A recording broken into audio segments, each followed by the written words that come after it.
আসসালামু আলাইকুম। আশা করি তোমরা সবাই ভালো আছো। দেখো, আগামীকাল হচ্ছে তোমাদের ফিনান্স ও ব্যাংকিং পরীক্ষা। তো তার জন্য অবশ্যই তোমাদের প্রস্তুতি আলহামদুলিল্লাহ সবার ভালো আছে। দেখো, আমি তোমাদেরকে সাজেশনমূলক ক্লাস আজকে একটা নিচ্ছি। সেটা হচ্ছে তোমরা অনেকেই হচ্ছে আদর্শ বিচ্যুতি বোঝো না এবং অনেকেই পেব্যাক সময় বোঝো না এবং ওই হচ্ছে তোমাদের গড় মুনাফার হার যে আছে ওইটাও তোমরা অনেকে একটু কম কম বুঝো। আহ, খুবই ইজি, হ্যাঁ। এটা হচ্ছে যারা দুর্বল আছো একেবারে তাদের জন্য। দেখো, আমি জাস্ট তোমাদেরকে বুঝিয়ে দেব। দেখো, আমরা প্রথমে পেব্যাক সময় বুঝাবো। দেখো, এখানে আছে রোজা এন্টারপ্রাইজ ৬০,০০০ টাকা। আরেকটি কথা বলে নিচ্ছি, তোমরা এই ক্লাস দেখার পরে ইনশাল্লাহ তোমরা গড় মুনাফার হার, পেব্যাক সময় এবং হচ্ছে আদর্শ বিচ্যুতি এটা আর কখনো বলবা না এবং তোমরা পরীক্ষা 100% ইনশাল্লাহ দিতে পারবা। দেখো, এবং এই তিনটা 100% আসবে শিওর, ঠিক আছে। আর তোমরা একটু রুল ৭২টা দেখে নিও। পাশাপাশি পাশাপাশি হচ্ছে ওই ফিউচার ভ্যালু এবং প্রেজেন্ট ভ্যালু এফবিপিবি এবং ওইখান থেকে হচ্ছে ইফেক্টিভ অ্যানুয়াল রেট যে আছে ইএআর, এই দুইটা জিনিস একটু তোমরা দেখে নিও, ঠিক আছে। দেখো, রোজা এন্টারপ্রাইজ ৬০,০০০ টাকা ৬ বছরের জন্য বিনিয়োগ করতে আগ্রহী। বাসন্তী প্রকল্প থেকে আগামী ৫ বছরে যথাক্রমে ১৮,০০০ টাকা, ১৭,০০০ টাকা, ২০,০০০ টাকা, ১০,০০০ টাকা এবং ৩০,০০০ টাকা পাবেন। অপরদিকে শ্রাবন্তী প্রকল্প থেকে যথাক্রমে ৩০,০০০ টাকা, তারপর হচ্ছে ২০,০০০ টাকা, ১৮,০০০ টাকা, ৬০,০০০ টাকা এবং ১৭,০০০ টাকা পাওয়া যাবে। এইরকমই দুইটা প্রকল্পের দেয়া থাকে, ঠিক আছে। তো দেখো, আমরা শুধুমাত্র এখান থেকে ক অক্ষরটা তোমরা করে নিবা। আমি শুধু এই যে তোমাদেরকে যে বলছে গ নাম্বারে যে বাসন্তী প্রকল্পের পেব্যাক সময় নির্ণয় করো, এই পেব্যাকটা তোমাদেরকে দেখিয়ে দিচ্ছি, ঠিক আছে। দেখো, বাসন্তী প্রকল্পেরটা বের করতে বলছে না, তো আমি বাসন্তী প্রকল্পেরটাই বের করে দেখাচ্ছি। তারপর দেখো, গ নাম্বারে বলছে যে কোন প্রকল্পের বিনিয়োগ করা রোজা এন্টারপ্রাইজের জন্য অধিকতর লাভজনক হবে, মতামত দিতে বলছে। এরকম যদি প্রশ্ন থাকে তাহলে তুমি তো গ নাম্বারে বাসন্তী প্রকল্পেরটা বের করবা, ঠিক আছে। পরে হচ্ছে তুমি ঘ নাম্বারের হচ্ছে আহ কি আছে গ নাম্বারে শ্রাবন্তী প্রকল্প, ঠিক আছে। এই শ্রাবন্তী প্রকল্পেরটাও তুমি একটু বের করে নিবা, মানে ঘ নাম্বারে। তারপরে দুইটা একসাথে বলে দিবা, দেখবা কোনটার পেব্যাক সময় কম আছে সেটাই সেই কোম্পানিতেই বিনিয়োগ করাটা তোমাদের জন্য, মানে এই কোম্পানির জন্য, রোজা এন্টারপ্রাইজের জন্য যুক্তিযুক্ত হবে। পেব্যাক সময় জিনিসটা কি এটা তোমাদের একটু বুঝতে হবে। অর্থাৎ তুমি যে বিনিয়োগ করছো ৬০,০০০ টাকা, এই ৬০,০০০ টাকা কোন প্রকল্প থেকে সবার আগে উঠে আসছে, মানে কোন প্রকল্প থেকে কত বছরে উঠে আসছে। যেই বছরে মানে যেই প্রকল্প থেকে কম সময়ে টাকাটা উঠে আসছে ওই প্রকল্পটাই গ্রহণযোগ্য। তাহলে পেব্যাক সময় হচ্ছে আহ, তুমি যে টাকাটা পে করছো অর্থাৎ বিনিয়োগ করছো সেখান থেকে কত তাড়াতাড়ি ব্যাক করলো। যেই প্রকল্প থেকে সবার আগে ব্যাক করবে সেই প্রকল্পটাই আমরা গ্রহণ করবো, অর্থাৎ কম সময়ে যেটা থেকে টাকাটা উঠে আসবে ৬০,০০০ টাকা, ঠিক আছে। দেখো, আমরা বাসন্তী প্রকল্পের পেব্যাক সময়টা নির্ণয় করে তোমাদেরকে শুধু দেখাবো। আর তোমরা ঘ নাম্বারে তোমরা হচ্ছে শ্রাবন্তী প্রকল্পেরটা একই নিয়মে বের করবা। তারপর দেখবা কোনটাতে সময় কম লেগেছে ওইটাই হচ্ছে তোমাদের জন্য অধিকতর লাভজনক হবে, ওই কোম্পানিটাই। এটা তোমরা মতামত দিয়ে দিবা এবং বলে দিবা গ হতে পাই বাসন্তী প্রকল্পের পেব্যাক সময় এত, ঠিক আছে। দেখো, আমি তোমাদেরকে দেখাচ্ছি, দেখো এভাবে করবা, বছর দিবা। এখানে ৫ বছর আছে, আমরা ৫ বছর দিয়েছি। তারপর হচ্ছে দেখো, নগদ আন্তঃপ্রবাহ। দেখো, নগদ আন্তঃপ্রবাহ হচ্ছে ১৮,০০০ টাকা। তারপর দ্বিতীয় বছর হচ্ছে ১৭,০০০ টাকা, তৃতীয় বছর হচ্ছে ২০,০০০ টাকা, চতুর্থ বছর দেখো ১০,০০০ এবং পঞ্চম বছর ৩০,০০০। এইভাবে তোমরা শ্রাবন্তী প্রকল্পটাও বের করবা, ঠিক আছে। তারপর দেখো, ক্রমযোজিত নগদ আন্তঃপ্রবাহ বের করবা। ক্রমযোজিত হচ্ছে তোমরা ওই গণিতে যে তোমরা পরিসংখ্যান করেছিলে সেখানে যে ক্রমযোজিত গণসংখ্যা করছিল ওইটার মতোই, হ্যাঁ। ১৮,০০০, ১৮,০০০, ১৮ আর ১৭ ৩৫,০০০, ৩৫ আর ২০ ৫৫,০০০, ৫৫ আর ১০ হচ্ছে ৬৫,০০০ এবং ৩০ আর মানে ৬৫ আর ৩০ হচ্ছে ৯৫,০০০। দেখো, এখানে কিন্তু আমরা দেখতে পাচ্ছি যে কোন বছরে টাকাটা উঠে আসছে। আমাদের বিনিয়োগ ছিল কত, ৬০,০০০ টাকা। ৬০,০০০ টাকা দেখো কত নাম্বার বছরে গিয়ে উঠে আসছে। এই দেখো ১ ২ ৩ ৪, এই দেখো এখানে ৬০,০০০ টাকা কিন্তু উঠে আসছে। অর্থাৎ ৬০,০০০ টাকা বিনিয়োগ ছিল আমাদের চতুর্থ নাম্বার বছরে গিয়ে আমাদের টাকাটা উঠে আসছে ৬৫,০০০। তাহলে ৬০,০০০ টাকা উঠে গেছে। আমরা কি করবো জানো, এখন হচ্ছে এই যে ৬০,০০০ টাকা উঠে আসলো চতুর্থ নাম্বার বছরে, আমরা পেব্যাক সময়ের হচ্ছে সূত্রটা লিখবো। পেব্যাক সময় ইকুয়াল হচ্ছে a প্লাস এনসিও মাইনাস সি বাই ডি। তুমি যদি এই সূত্র মনে রাখতে না পারো, মনে রাখবা a প্লাস এখানে হচ্ছে বার্ষিক বিনিয়োগ মাইনাস হচ্ছে ক্রমযোজিত নগদ আন্তঃপ্রবাহ বাই হচ্ছে ডি হচ্ছে যে বছরে টাকাটা উঠে আসছে ওই বছরের নগদ আন্তঃপ্রবাহ। ঠিক আছে, দেখো আমি বলে দিচ্ছি, একটু খেয়াল করো। এখানে দেখো আমরা সূত্র লিখলাম এ plus NCO, NEET cash outlay অর্থাৎ বিনিয়োগ। আবারও বলছি, নিট ক্যাশ আউটলে হচ্ছে বিনিয়োগ, আর মাইনাস সি হচ্ছে এই যে ক্রমযোজিত আছে এখান থেকে আমরা নিব, হ্যাঁ, নগদ আন্তঃপ্রবাহ, ক্রমযোজিত নগদ আন্তঃপ্রবাহ থেকে। আর ডি হচ্ছে আমরা নগদ আন্তঃপ্রবাহ থেকে নিব। দেখো কিভাবে নিব। এ হচ্ছে দেখো কোন বছরে টাকাটা উঠে আসছে, চতুর্থ নম্বর বছরে টাকা উঠে আসছে। তাহলে আমরা কি করব, আমরা এর আগের বছর নিব, অর্থাৎ এখানে নিব 3। ঠিক আছে, ইকুয়াল নিট ক্যাশ আউটলে আমাদের বিনিয়োগ কত, দেখো এই যে 60,000, হ্যাঁ, তারপরে মাইনাস সি, সি কি দেখো কোন বছর টাকাটা উঠে আসছে, চতুর্থ নাম্বার বছরে আমাদের হচ্ছে টাকাটা উঠে আসছে 65,000। তাহলে আমরা কি করব, এই সিটা নিব তার আগের বছরের, অর্থাৎ 55,000 টাকা নিব। অর্থাৎ এই যে এখানে যে তুমি যে বছরে টাকাটা উঠে আসছে চতুর্থ নাম্বার বছরে, এর আগের বছরেরটা কি নিছো, বছর নিছো এ, এই 3 এর সোজা যেটা আছে এটাই যাবে এখানে সি 55,000। আর দেখো ডি হবে কোনটা, ডি হচ্ছে কোন বছরে টাকাটা উঠে আসছে, টাকা উঠে আসছে চতুর্থ নম্বর বছরে, তাহলে এই বছরেরই নগদ আন্তঃপ্রবাহ অর্থাৎ 10,000 টাকা। তাহলে দেখলা যে এই বছরে টাকাটা উঠে আসছে তার আগের বছরেরটা কি সি নিবা, এবং তার আগের বছরের বছর নিবা, এবং এই বছরেরই যে বছর টাকাটা উঠে আসছে এই বছরে 10,000 নিবা। তোমরা দেখো, তোমরা একটু এটা খাতায় উঠিয়ে যেভাবে যেভাবে বললাম, এই যে 10,000 এখানে ডি দিবা, 55,000 সি দিবা, এবং 3 এ দিবা, তাহলে দেখবো বুঝে যাবা, হ্যাঁ। তারপর হচ্ছে 60 থেকে 55 চলে গেলে 5,000, 5,000 কি 10,000 দিয়ে ভাগ করো, 0.5 হবে, 3 এর সাথে যোগ করে দাও, 3.5 বছর হবে, হ্যাঁ। তারপরে তোমরা হচ্ছে এই যে তোমাদেরকে বলছে যে কোন গ নাম্বার, কোন প্রকল্পে বিনিয়োগ করা রোজা এন্টারপ্রাইজের জন্য অধিকতর লাভজনক হবে, মতামত দাও। তো বাসন্তী প্রকল্পেরটা পেব্যাক আমরা বের করলাম, এখন রোজা প্রকল্পেরটা তোমরা বের করে নিবা এইভাবেই। তারপর দেখবা যে এটার তো হয়েছে 3.5 বছর, যদি রোজার হয় আরো কম বছর, 3 বছর বা 2.5, অর্থাৎ 3.5 এর কম হলে তাহলে ওইটাই আমরা কি করব, গ্রহণ করব, ওইটাতেই লাভজনক হবে। আর যদি আহ, ওইটাতে বেশি হয় তাহলে আমরা এটা নিব, অর্থাৎ এটাতেই লাভজনক হবে, এটা বলে দিব। তো আশা করি তোমরা আদর্শ বিচ্যুতি বুঝতে পেরেছো। এখন দেখো এখন আমরা একটু বুঝবো হচ্ছে, সরি এখানে আমরা বুঝলাম পেব্যাক, এখন আমরা আদর্শ বিচ্যুতি বুঝবো। দেখো এখানে বলা আছে স্টার কোম্পানি লিমিটেড মূলধনের 20% সাধারণ শেয়ার, 40% ডিবেঞ্চার এবং 40% বন্ড থেকে অর্থায়ন করে। সংগৃহীত অর্থ কোম্পানির দুটি প্রকল্পে বিনিয়োগের সুযোগ রয়েছে। আশা করা যাচ্ছে কোম্পানিটি প্রকল্প জুপিটার থেকে আগামী 5 বছরে আয় করতে পারবে 8%, 10%, -7%, 0% ও 9%। অন্যদিকে প্রকল্প শনির আয় বিশ্লেষণ করে আদর্শ বিচ্যুতি পেয়েছে 11%। দেখো আদর্শ বিচ্যুতি যেটাতে হচ্ছে কম সেটাই আমরা গ্রহণ করব, সেই প্রকল্পটা। তাহলে আমরা এখন দেখব যে শনির আদর্শ বিচ্যুতি দেয়া আছে 11%, কিন্তু আমাদের জুপিটার থেকে যে আয়গুলা পাওয়া গেছে সেটার আদর্শ বিচ্যুতি দেয়া নাই, এটা আমরা এখন বের করব। ঠিক আছে, দেখো আমাদের ঘ নাম্বারে বলছে স্টার কোম্পানির কোন প্রকল্পে বিনিয়োগ করা উচিত, আদর্শ বিচ্যুতি নির্ণয়ের মাধ্যমে মতামত দাও। তাহলে একটার বিচ্যুতি নির্ণয় করা আছে, এখন শুধু আমরা জুপিটারেরটা নির্ণয় করব, তারপর মতামত দিতে পারবো, যেটাতে আদর্শ বিচ্যুতি কম হবে ওইটাই আমরা গ্রহণ করব। ঠিক আছে, ওইটাতে বিনিয়োগ করা যুক্তিযুক্ত হবে। এখন আমরা জুপিটার থেকে 5 বছর যে আয়গুলা পেয়েছি এটার আদর্শ বিচ্যুতিটা দেখো, পার্সেন্ট গুলো দেখে নাও। তারপরে দেখো এই যে আমি করে রেখেছি এখানে, দেখো বছর দিবা হচ্ছে 5 বছর, তুমি 5টা ঘর নিবা, আর উপরে লেখার জন্য একটা ঘর নিবা, আর নিচে একটা ঘর ফাঁকা রাখবা। আয়ের যে পার্সেন্ট গুলো আছে 8%, 10%, -7%, 0%, 9% দেখো দেয়া আছে প্রশ্নে, হ্যাঁ। এখন আমরা কি করব জানো, এই আয়গুলাকে যোগ করে ফেলবো, যোগ করলে 20 হবে। 10 আর 8 18, 18 আর 9 কত 27, 27 থেকে -7 চলে গেলে 20 থাকবে। এই 20 কে আমরা বছরের সংখ্যা দিয়ে ভাগ করব, আমাদের বের হবে গড় আয়। গড় আয় কত 4%।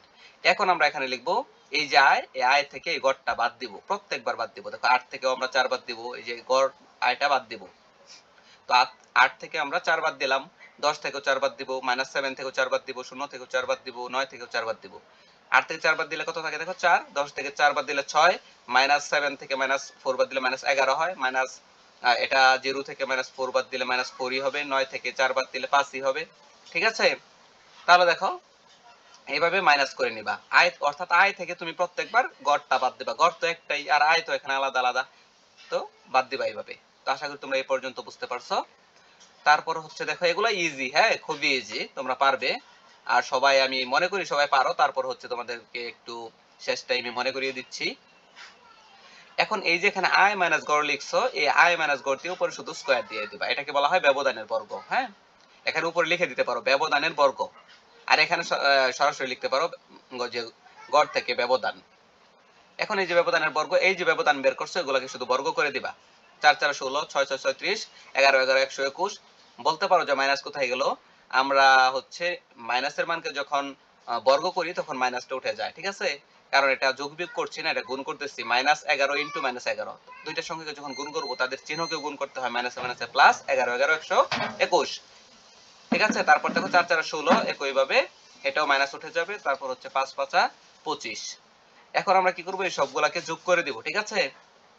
যোগ করলে আমরা কি লিখি? সামেশন। সামেশন মানে যোগ। এই সামেশন আর উপরে যা আছে তাই লিখবো, আই মাইনাস গড় হোল স্কয়ার। দেখো এগুলাকে যোগ করলে হয় 214। এটা এখানে এই পর্যন্তই রাখবো। তারপর হচ্ছে আমরা সূত্রটা লিখবো। আদর্শ বিচ্যুতির সূত্র তোমরা জানো, রুট সামেশন আই মাইনাস গড় whole square by n minus 1। দেখো অলরেডি তোমরা কিন্তু সামেশন আই মাইনাস গড় হোল স্কয়ারের সূত্রটা, এই মানটা এখানে লিখে রাখছো। তাহলে মানটা বসাও। 5, n এর মান হচ্ছে 5, এই যে 5 বছর মাইনাস 1। তারপর কি 214, আর 5 থেকে 1 গেলে 4, 4 দিয়ে 214 কে ভাগ করো 53.5, এটাকে রুট করে দাও, 7.31% হবে, ঠিক আছে? এই ছিল আদর্শ বিচ্যুতি। আর এটা যেহেতু 7.31 হয়েছে, আর হচ্ছে এখানে দেখো শনির আদর্শ বিচ্যুতি কত? 11%। তাহলে আমরা কোনটা গ্রহণ করব বলো? অবশ্যই আমরা জুপিটার প্রকল্পে বিনিয়োগ করব, ঠিক আছে? আমরা শনিতে বিনিয়োগ করব না, কারণ এখানে হচ্ছে আদর্শ বিচ্যুতি 11, ঠিক আছে? তারপরে দেখো আমরা হচ্ছে একটু দেখব, এটা দেখব একটু গড় মুনাফার হার। দেখো নূপুর এন্টারপ্রাইজ 3 বছর মেয়াদী প্রকল্প ঝুমুর এ 20 লক্ষ টাকা বিনিয়োগ করলো। আগামী 3 বছরে প্রাক্কলিত বিনিয়োগ যথাক্রমে 2 লক্ষ, 7 লক্ষ এবং 9 লক্ষ টাকা। মনে রাখবা 2 লক্ষ, 7 লক্ষ এবং 9 লক্ষ। আর অনুমান করা হয় যে প্রতি বছর বিক্রয়ের 40% চলতি খরচ হবে। এছাড়া স্থায়ী খরচ হবে প্রতি বছর 95,000 টাকা। প্রাক্কলিত বার্ষিক অবচয় 1 লক্ষ টাকা। সর্বশেষ 30% হারে কর অনুমান করা হয়। তাহলে দেখো এখানে এই যে বিক্রয় করা হলো, এখান থেকে যত প্রকারের খরচ আছে সবগুলো আমরা বাদ দিব। বাদ দিলে বের হবে আমাদের হচ্ছে মুনাফা। তারপর সেখান থেকে আমরা কর বাদ দিব। কর বাদ দিলে আমাদের বের হবে নিট মুনাফা। কর আমরা কেন করে বাদ দেব বলতো? কারণ হচ্ছে আমরা যে ট্যাক্স দেব, এই ট্যাক্স কি আমরা আমাদের খরচ বাদ দেওয়ার আগে দেব? তাহলে তো আমাদের ট্যাক্সের পরিমাণ বেড়ে যাবে, সরকারকে বেশি পরিমাণ ট্যাক্স দিতে হবে। তাই আমরা আগে খরচগুলো বাদ দিয়ে নিব, ঠিক আছে? দেখো এটা এখানে বোঝানো যাবে। দেখো যমুনা প্রকল্পের কর পরবর্তী নিট মুনাফার পরিমাণ নির্ণয় করতে বলছে, ঠিক আছে? তো এখানে হচ্ছে কর পরবর্তী নিট মুনাফার পরিমাণ নির্ণয় করতে বলছে আমাদেরকে, কিন্তু এখানে পেব্যাক বের করতে বলে নাই, শুধু কর পরবর্তী নিট মুনাফা বের করতে বলছে। তারপরে ঘ নাম্বারে বলছে গড় মুনাফার হার বের করার জন্য। তো যদি তোমাকে গড় মুনাফার হার বের করতে বলে, নিট মুনাফা বের করতে না বলে, তারপরেও এই গড়টা তোমাদের করতে হবে, পরে সরাসরি এখানে এই সূত্রটা করতে হবে। হ্যাঁ, আর এখানে তোমাদেরকে মানে শুধু এইটুকুর জন্য 4 মার্ক দেবে, এইটুকুর জন্য 4 মার্ক দেবে। এটা তোমাদের জন্য ভালো যদি এভাবে আসে, কিন্তু এইরকমই অঙ্ক আসবে, এর বাইরে আসবে না। দেখো আমরা বিবরণ দিব, বছর যত বছর থাকবে তত বছর দিব, ঠিক আছে? তো বিক্রয় কি প্রথম বছর দেখো 2 লক্ষ, পরের বছর 7 লক্ষ, পরের বছর 9 লক্ষ। এটা হচ্ছে আমাদের প্রশ্নে যে ছিল, দেখো এই যে 2 লক্ষ, 7 লক্ষ এবং 9 লক্ষ, বুঝতে পারছো? তারপর দেখো এই যে আমরা বিক্রয় লিখলাম, চলতি খরচ বিক্রয়ের 40%, এটা কিন্তু প্রশ্ন দেওয়া আছে। দেখো এই দেখো চলতি খরচ এই যে বিক্রয়ের 40%, ঠিক আছে? আর স্থায়ী খরচ হচ্ছে 95,000 টাকা করে এবং অবচয় 1 লক্ষ টাকা করে। তো এগুলো আমরা কি, এগুলো হচ্ছে আমরা এখান থেকে বাদ দিব। তাহলে চলতি খরচ বাদ দিয়ে আগে বিক্রয়ের 40%, অর্থাৎ 2 লক্ষ টাকার 40%, 7 লক্ষ টাকার 40%, 9 লক্ষ টাকার 40%। বাদ সরাসরি দেব না, একসাথে দিব। হ্যাঁ, এখানে একসাথে দেয়া আছে, তুমি আলাদাও দিতে পারো। তো বাদ যে দিবা, কোনটা বাদ দিবা পর তো মনে থাকবে না, এই জন্য ব্র্যাকেট দিয়ে রাখবা, ঠিক আছে? পরে স্থায়ী খরচও বাদ দিব। স্থায়ী খরচ হচ্ছে সমান থাকে সব সময়, স্থায়ী খরচ কমে না বাড়ে না। তো এটা হচ্ছে 95 95 95, এটাও কিন্তু আমরা বাদ দিব। তাই এই যে দেখো ব্র্যাকেট দিয়ে রাখলাম, অর্থাৎ মাইনাস। পরে আমরা অবচয় বাদ দিব। অবচয় কিন্তু 1 লক্ষ টাকা। দেখো সবগুলো থেকে আমরা অবচয় 1 লক্ষ টাকা করে বাদ দিব, ঠিক আছে? তারপরে কি করব দেখো, এখন যে 2 লক্ষ টাকা থেকে এই যে তিনটা সবগুলো বাদ দেব, চলতি খরচ, স্থায়ী খরচ, অবচয় বাদ দিলে থাকবে 75,000। তো এটা মাইনাসের মান আসবে, এটা প্লাসের মান আসবে, এটাও প্লাসের মান। এই টাকার উপর এখন আমাদের সরকারকে ট্যাক্স দিতে হবে 30%। 75,000 30%, 22,500, 2,25,000 এর হচ্ছে 30%। এইভাবে বের করে বাদ দিবা। বাদ দিলে এখানে হবে 52,500 টাকা কর পরবর্তী নেট মুনাফা, এখানে 1,57,500, এখানে 2,41,500। এখন এটা হলো আমাদের কর পরবর্তী নেট মুনাফা। ঠিক আছে, যদি আমরা গড় মুনাফার হার বের করি তাহলে আমাদের এটা কি করে নিতে হবে, এটা আমাদের বের করে নিতে হবে।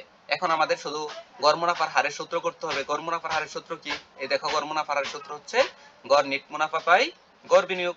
এখন এই গড় নেট মুনাফাটাও আমাদের বের করে নিতে হবে, তাই না? আর গড় বিনিয়োগ বের করে নিতে হবে। তো গড় নেট মুনাফা কিভাবে বের করব, আমাদের তো নেট মুনাফা এখানে বের করা আছে, তাই না? তো এইগুলারে আমরা কি করব, একসাথে যোগ করব, তারপর যত বছর তত বছর দ্বারা ভাগ করব, তাহলে তো আমাদের গড় বের হয়ে যাবে। এটা তোমরা পারো। তো এই দুইটাকে যোগ করে এটার বিয়োগ দিব, যেহেতু এটা বিয়োগ 1,15,500 টাকা হবে। এটাকে আমরা কি করব, ভাগ দেব 3 দিয়ে। এই তিনটাকে আমরা কি করব, এই দুইটাকে যোগ দিয়ে 52,500 বিয়োগ করব, যেই সংখ্যাটা থাকবে ওটাকে 3 দিয়ে ভাগ করলে বের হবে 1,15,500 টাকা। এটাই হলো আমাদের গড় নেট মুনাফা। এখন আমাদের কি লাগবে, এই যে সূত্রে আছে গড় বিনিয়োগ, তাহলে বিনিয়োগকে আমরা জাস্ট 2 দিয়ে ভাগ করব। বিনিয়োগ যতই থাকুক এটাকে 2 দিয়ে ভাগ করব, এটা বছরের সাথে সম্পর্কিত না। তবে যদি প্রশ্নে ভগ্নাংশেষ মূল্য থাকে তাহলে এই বিনিয়োগের সাথে ভগ্নাংশেষ মূল্য যোগ করে 2 দিয়ে ভাগ করতে হবে। ঠিক আছে, এখানে নাই তাই শূন্য। তো 10 লক্ষ টাকা হবে গড় বিনিয়োগ। এখন আমরা কি করব, সরাসরি সূত্রটা লিখে দেব, যে আমরা জানি গড় মুনাফার হার হচ্ছে গড় নেট মুনাফা বাই গড় বিনিয়োগ ইনটু 100। তো গড় নেট মুনাফা তুমি পাইছো, নেট মুনাফা কোথায়, এই যে এভাবে নেট মুনাফা বের করে নিতে হবে। ঠিক আছে, তারপরে এটাকে যত বছর তত দ্বারা ভাগ করলে গড় নেট মুনাফা বের হবে।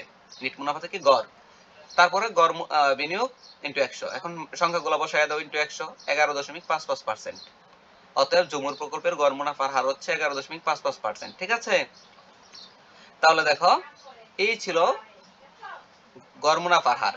এখন কোন প্রশ্নে এটা এটা কিন্তু খুবই গুরুত্বপূর্ণ বিষয়, যেটা তোমাকে এখন বলবো আমি। হ্যাঁ, এটার জন্যই হচ্ছে ক্লাস। দেখো এইরকম ভাবে দেওয়া আছে, তারপর তোমাকে বললো, মনে করো গ নাম্বারই তোমাকে বলছে গড় মুনাফার হার বের করতে, তাহলে এইটা সম্পূর্ণ করে তোমার কিন্তু গড় মুনাফার হার গ নাম্বারই করতে হবে।